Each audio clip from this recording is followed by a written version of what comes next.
எப்பொழுதுமே என்ன மாதிரியான குற்றச்சாட்டுகள் வைப்பாங்கன்னா, கொடுத்த வாக்குறுதிகளை நிறைவேற்றவில்லை அப்படிங்கிற குற்றச்சாட்டை வச்சுட்டு இருப்பாங்க. என்கிட்ட அந்த டேட்டா கூட இருக்கு. 2014 என்ன வாக்குறுதி கொடுத்தாரோ அதே வாக்குறுதியை மோடி 2019 கொடுத்தாரு, 2024 கொடுத்தாரு.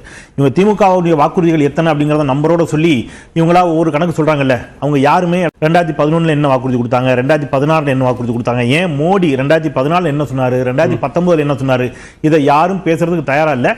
அந்த டீட்டெயிலை எடுத்து வச்சுட்டு நம்ம உரையாட தயாரா ஏன்டா இருக்குது, எடுத்து வச்சுட்டு ஒன்னு ஒன்னா டிக் பண்ணி கூட பேசலாம். ரொம்ப கஷ்டம் ப்ரோ, ரொம்ப கஷ்டம் ப்ரோ. நண்பர் செந்தில்வேல் அவர்கள் ஒரு துணிச்சலான ஒரு செய்தியை சொன்னார். மீடியா பாராட்டுறேன், வரவேற்கிறேன். ஏன்னா மோடி அவர்கள் வாக்குறுதி கொடுத்தா நிறைவேற்றினாரா, அதிமுக வாக்குறுதி கொடுத்து நிறைவேற்றினாங்களா, திமுக மட்டும் ஏன் நிறைவேற்றணும் அப்படிங்கிற மாதிரி செய்தி சொன்னாங்க. மீடியா பாராட்டு செய்தி. அப்போ தேர்தலை வாக்குறுதியை தரலாம், ஆனால் நிறைவேற்ற வேண்டும் என்று கட்டாயம் பண்ணி சொல்றாரு. அது பாராட்டு செய்தி. கேட்கிறவன் கேனப்பயலா இருந்தா கேபி சுந்தராம்பாள் ஆர்பி சௌத்ரி படத்துல ஹீரோயினா நடிக்குதுன்னு சொல்லுவீங்களே. முதல்ல என்னுடைய அருமை சகோதரர் பொங்கலூர் மணிகண்டன் சொன்னாரு, நான் இந்த அரசு வாக்குறுதிகளை நிறைவேற்றவில்லை என்று ஒத்துக்கொண்டார் அப்படிங்கிறாரு. நான் நீங்க கண்டிப்பா குறுக்கிட்டுருங்க, நான் அவ்வளவு நேரம் இல்லை, இருந்தாலும் நான் வாக்குறுதியை வாசிக்கிறேன். ஸ்டாலின் அரசு நிறைவேற்றிய வாக்குறுதிகளை நான் வாசிக்கிறேன். ஏன்னா இது ரொம்ப நாளா சொல்லிக்கிட்டே இருக்கிறாங்க. நாங்க வாசிக்க ஆரம்பிச்சா நீங்க நேரம் இல்லைங்கிறீங்க. கலைஞர் மகளிர் உரிமை திட்டம், விடியல் பயண திட்டம், நான் முதல்வன் திட்டம், புதுமை பெண் திட்டம், தமிழ் புலவன் திட்டம், இல்லம் தேடி கல்வி, முதலமைச்சரின் காலை உணவு திட்டம், சென்னையில் கலைஞர் பன்னோக்கு மருத்துவமனை, மதுரையில் கலைஞர் நூற்றாண்டு நூலகம், மதுரையில் சல்லிக்கட்டு மைதானம், கீழடி அருங்காட்சியகம், அம்பேத்கர் அயலக கல்வி திட்டத்தில் 200க்கும் மேற்பட்ட பட்டியல் சமூக மாணவர்கள் நாட்டில் படித்துள்ளார்கள். உயர்வுக்கு படி திட்டம், இடைநிலை குறைப்பு திட்டம், 12ஆம் வகுப்பு முடித்து உயர்வுக்கு போகாத மாணவர்கள் வீடு தேடி போய் கல்வி ஆயிரக்கணக்கான மாணவர்கள் அதை பலன் எல்லாரும் சென்னையில் நடந்த நேர் உள்விளையாட்டு நடந்த நிகழ்ச்சி நேரடியாக ரத்தம் சாதியமாக வாக்குறுதி கொடுக்கிறார்கள். வடசென்னை வளர்ச்சி திட்டம், ஒருங்கிணைந்த ஜவுளி பூங்கா சேலத்தில் மக்களுடன் முதல்வர் ஆட்சி கொண்ட 37 நாட்கள் 3 லட்சம் கோரிக்கைகளுக்கு அவர் மக்களை தீர்வு கண்டிருக்கிறார். இன்னும் காப்போம் நம்மை காப்போம் 48. இதுல காலை உணவு திட்டம் வாக்குறுதியில் இல்ல.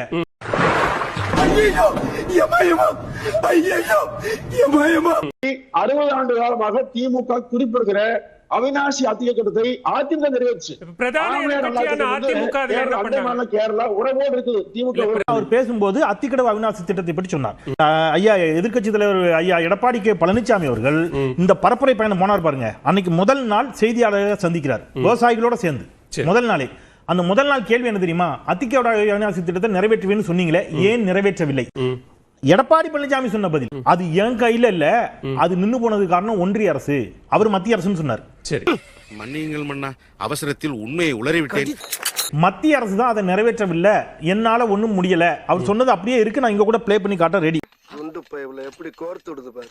அதிமுக துணிச்சலாக திமுக எடுத்து வாக்குச்சாவடியில் சென்று வாக்கெடுங்க.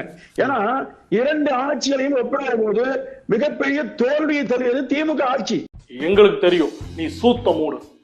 அஇஅதிமுகவுடைய முன்னாள் அமைச்சர் வைகை செல்வன் இன்னைக்கு தினமணியில அவர் தலையங்க எழுதியிருக்கிறார். என்ன எழுதியிருக்கிறார் அப்படின்னா, சமீபத்திய நாட்களில் டாலருக்கு நிகரான இந்திய ரூபாயின் மதிப்பு மிக வேகமாக சரிந்துள்ளது. பொருளாதார நோக்கில் ஆய்வு மேற்கொண்ட போது ஜிஎஸ்டி, பணவீக்கம் இதெல்லாம் காரணம் அப்படின்னு சொல்லிட்டு இதுக்கு சொல்றாரு. இதற்கு அரசாங்கம், ஒன்றிய அரசாங்கம் சொல்றாரு பொறுப்பெடுத்துக்கணுமே தவிர வேற யாரையும் குற்றம் சாட்டக்கூடாதுங்கிறாரு. மொத்தவங்கள மாதிரி சோதா பசங்க எல்லாம் வச்சு பெரிய கனவு கண்டமா என்ன சொல்லணும். டெல்டா மாவட்ட பாதுகாப்பு மண்டலம், பல்வேறு மருத்துவக் கல்லூரி, சட்டக்கல்லூரி, காலனி பூங்கா, இந்த மாதிரி பல சாதனைகள் செய்திருக்கிறது அதிமுக. ஏடா சொட்ட அடிச்சா நான் லூசா இல்லங்க மென்டலா கேனைனா. டொமஸ்டிக் மில்லியன்ல தமிழ்நாடு ஃபர்ஸ்ட் இடம், 307 மில்லியன் எல்லாம் டாலர்ல சொல்றேன். டூரிஸ்ட் ஃபாரின் எடுத்ததுல 11.61, எக்ஸ்போர்ட்ஸ் 24.25 பில்லியன் டாலர் சொல்றேன். 52.0 பில்லியன் டாலர் எகனாமிக் டைம்ஸ்ல வந்தது. சரிங்களா? சோ நீங்க 16 புள்ளிகளோடு 16% இந்தியாவில் தமிழ்நாடு முதல் மாநிலம் என்று 2 நாட்களுக்கு முன்பாக ஒன்றிய அரசு புள்ளியியல் துறை சொல்கிறது.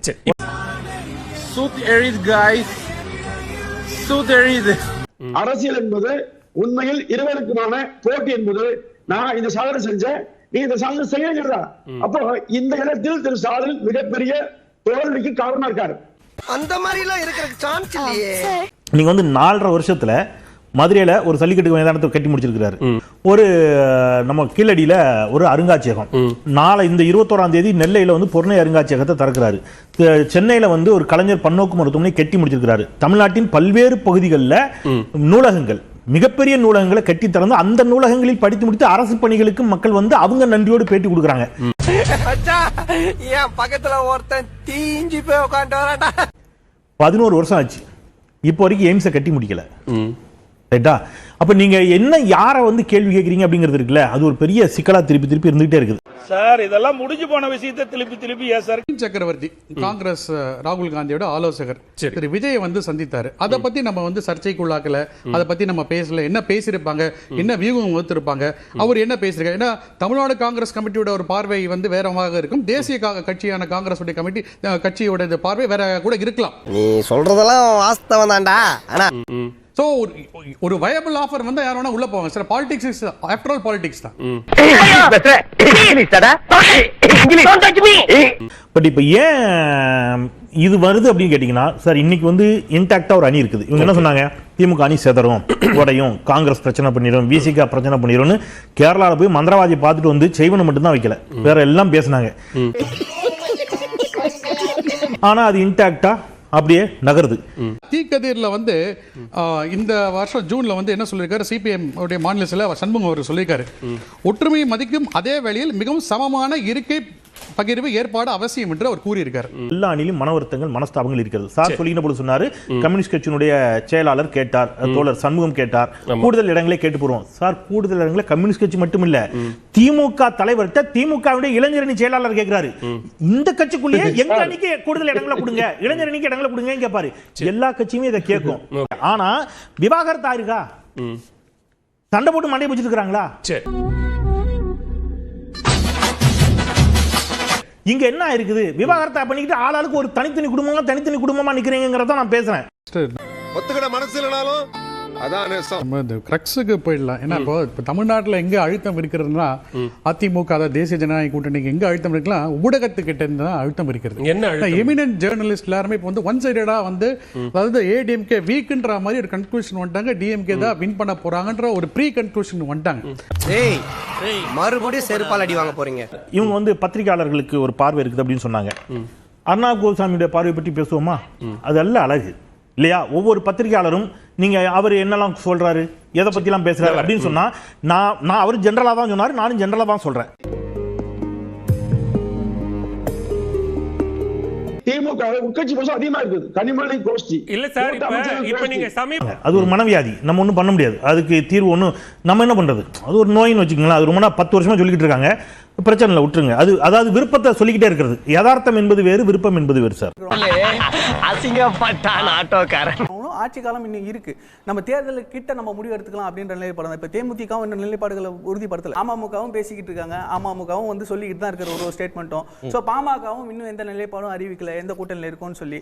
ஸோ இந்த மாதிரி எல்லா கட்சிகளும் முடிவு எடுக்க வேண்டிய கால சூழ்நிலை இன்னும் அமையலன்னு சொல்றேன். அதற்கான சூழலுக்காக காத்திருக்காங்க. கண்டிப்பா அந்த ஒரு மெகா கூட்டணி அமையதான் போகுது. வாக்குப்பதிவுக்கு முந்தின நாள் வரைக்கும் அவகாசம் இருக்கு, நம்ம நிதானமா பேசலாம், அதுல ஒன்றும் பிரச்சனை இல்லை. அது அவங்களுடைய விருப்பம் தானே. நீங்க முந்தின நாள் வரை கூட பேசிட்டு இருக்க வேண்டியதான், யாரு கேட்க போறா?